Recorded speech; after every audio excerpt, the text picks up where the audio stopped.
start. Good to go? All right, we'd like to welcome number one player in the world, Scottie Scheffler, into the interview room at the CJ Cup in South Carolina. Scottie, making your first start here at Congaree, initial impressions of the course? Yeah, golf course is cool. It's very firm. It's fast. The greens are really quick, and I'm sure they could get faster. But first impressions were it's a pretty cool place to be able to come play. Definitely going to be a good test, and for me, it's a golf course that's really fun to play. And coming off a Player of the Year season last year, obviously making your first start this season, what are the goals coming into this season? Yeah, I'm just kind of approaching things the way I always have. I'm not looking too far into the future. I took some time off after the year ended last year, or season ended.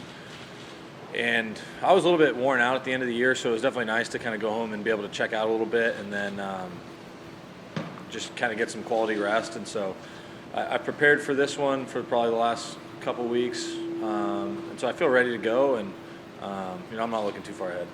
All right, we'll take some questions out here. If you have a question, we will get a microphone to you. Questions? We'll start with Ryan over here. Scottie, obviously statistically you were very strong across the board. Anything that you're looking to tighten up or improve for this coming season? Yeah, definitely clean things up. I feel like my ball striking, I made a kind of a big stride last year in my strokes gained approach. That was kind of a really, really large area of improvement, and that was just working on some things in the gym and then creating a lot of different shots for myself. And so I'll continue to hone that stuff in and just clean up the areas that always need work, like putting and short game and wedge numbers. Golf's kind of one of those games where you feel like you can always be improving. We have a question with Jeff over here on the right.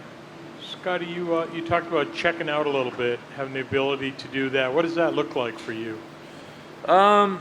It's not as easy as you'd think, because let's say if I'm sitting at home one afternoon, I want to just chill and watch TV, watch a show or something, my mind kind of will always go back to golf. That's just kind of how I've always been. I'm very competitive, and I was frustrated with how last season ended. I really wanted to win the FedEx Cup, and so for me, it was kind of harder to check out this time of year.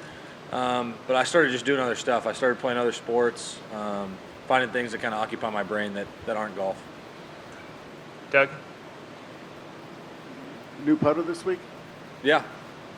What is it, and why the change, and how often do you change?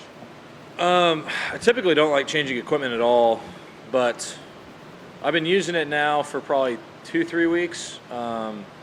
Late in the year, I putted what felt like to me pretty poorly. I was really streaky, and I was trying a few different things, and that's not really a way to improve. When you're felt like I was kind of blindly throwing darts, just trying to find something, and sometimes I was lining the ball up, sometimes I wasn't. And I'd used that kind of same style putter for a long time, and I grabbed one of these. I remember in junior golf, I used kind of a mallet type putter head, and I think it was the putter I used when I won the U.S. Junior, and then I won the Junior Invitational, which at the time were like the two biggest junior tournaments. And I grabbed this putter that I had at home that I tested a while ago, and I set it up and I brought it out to where it looks, and I was like, man, this thing's really easy to line up. And I don't really feel like I have to work a lot to line the ball up correctly. And I fiddled around with that model, figured out what I liked and didn't like, and I talked to the guys at Titleist, and they were able to get a putter to me in like a day from California, and I kept using this one. And for me, it's just really easy to line up. I feel like I'm more consistent with it. I feel like my ceiling's still the same. I can get hot with the putter and make a ton of putts, but I felt like my floor was a little too low last year. And so hopefully this will be one of those deals that'll kind of raise the floor. We'll go to Adam on the left. Continuing on that, you seem to be pretty frustrated with the putting. At the President's Cup, you were out putting very late in the evening. And was there anything that you learned from putting wizard Steve Stricker? Yeah, he's a pretty smart guy, and the results speak for themselves with his putting. And I've worked with the same coach, Randy, my whole life, and so I haven't really ever gotten many second opinions. Most of the second opinions that I've gotten have been from guys that are just really good players, Steve being one of them. And sometimes it's just good to kind of have a different voice in your head, because like I said, Randy and I have been working together for so long that it was kind of nice just to hear some different thoughts on how Steve approached putting. And because I definitely was frustrated with how I was rolling at the President's Cup. I wasn't hitting my lines. I couldn't get comfortable over the ball. And if it was a stroke play tournament, I would have been fine. I still would have been able to play good. But with it being match play, you got to make those putts towards the end of the matches, and I wasn't able to do that. But it was very helpful kind of picking his brain and just kind of learning from him. Did you try anything different on Sunday? A little bit. I putted good on Sunday.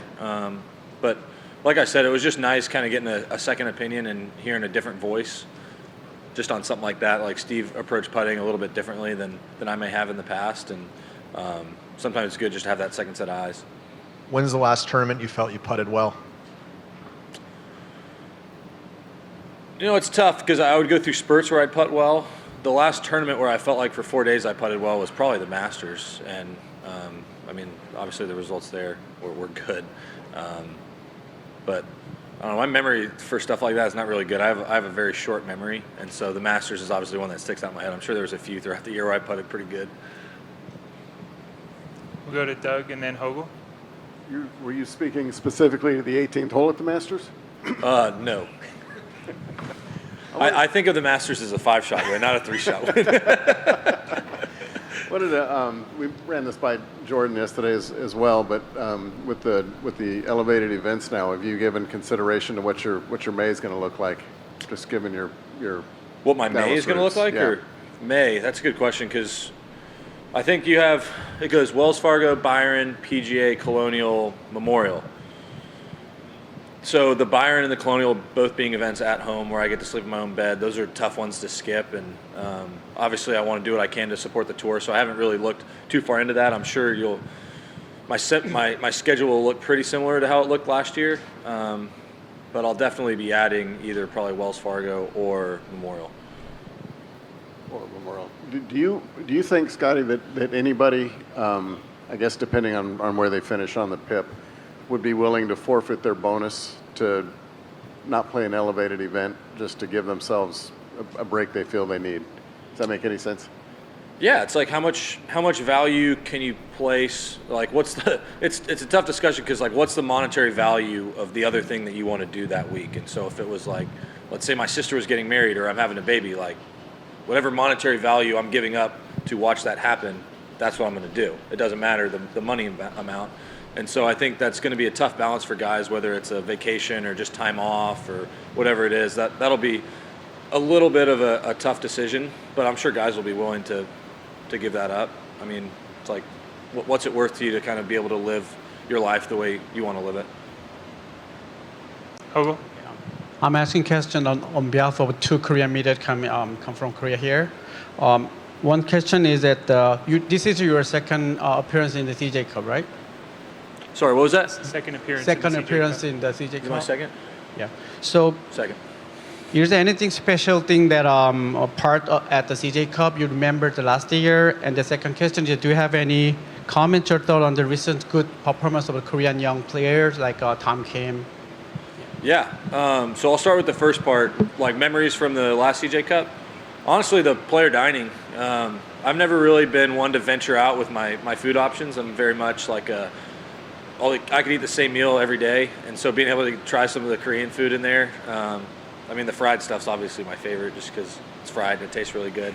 But that's definitely good memories from last year. And then as far as the young talent on tour, Tom's one of the guys. I played with Tom last year at the CJ Cup when it was at Summit, and I think I could kind of tell right away that his attitude was probably what stuck out the most to me. He seemed like a talented guy, seemed like a good player, but his attitude to me seemed what was going to kind of propel him. And then I played a practice round with him at the Open this year, and it was kind of the same thing where I was just really impressed with how he carried himself around the golf course. And I think that's going to be really important for him because he's so young, and there's going to be so much happening for him with the amount of talent that he has. And his attitude, I think, is what's really going to be the difference maker for him. Other questions for Scotty? Oh, sorry. One over here on the right. Scotty, you mentioned the width. You mentioned the firmness of the golf course. Will the width in any way negate your decision on hitting driver around here because it is firm? And then also a thought about the surrounds, the green surrounds here, and your approach with respect to that. So I'll start with the surrounds of the green. I think it's really nice because to me it seems like on a lot of holes, the worse approach shot you hit, the further away from the hole it's going to go. It's not like it's these gigantic runoffs where if it trickles off or if you totally airmail the green, the ball's going to stay in the same place. Here it's more gradual, but they're so fast that like if it trickles over, it's probably going to stay on somewhat of an upslope. But if you airmail the green and it lands on that downslope, that ball's going out and it's going in the bushes, sand, and all that stuff. So that aspect of the firmness I really like because the better shot you hit, usually you're going to get rewarded accordingly.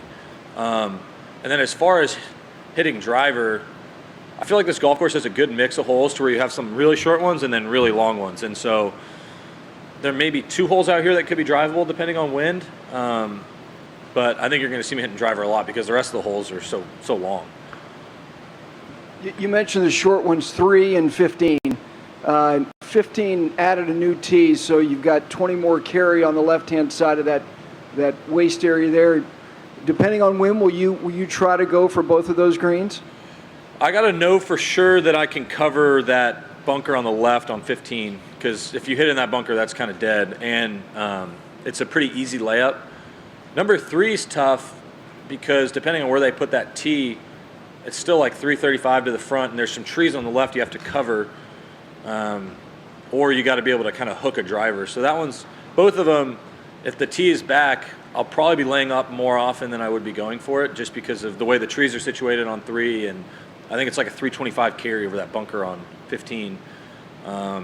So if they put the tees all the way back and there's no wind, you're probably going to see me laying up mostly on those holes. Adam? Does this course remind you of anywhere else you've played before? Not really. That's one of those questions I need time to think about.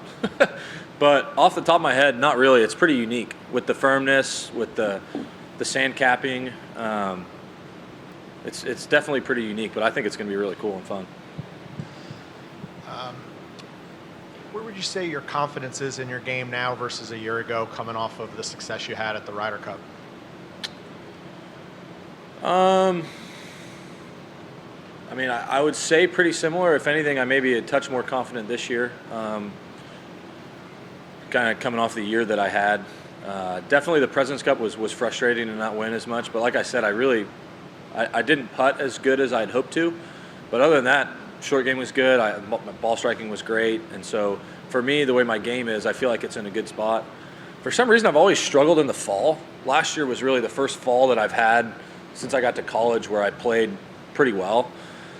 So for me, kind of going into the fall, it's always been kind of a time of rest and kind of recovery and testing things out. And like this week, I'm testing out a little something with the putter. But I've been playing good at home and putting good at home. The things that I've been working on for the last few years, I feel like I'm continuing to improve on, which is definitely a lot of fun. All right, we got time for a couple more. We'll go to Ron in the middle. Scottie, given the success you had and sort of the jump you made, did your life change as much as we might imagine it would for somebody who's done what you did this year? Have you been able to keep it the same? I would say life at home for me is pretty similar. It's definitely a little different with people that I'm not super close with, whether it be when I'm out practicing or at a tournament. Life at tournaments is definitely a lot different than it was a year ago. But as far as stuff at home, life's pretty much the same. All right, those are all the questions we have. Thank you very much for your time, Scottie, and best of luck this week. Thanks, y'all.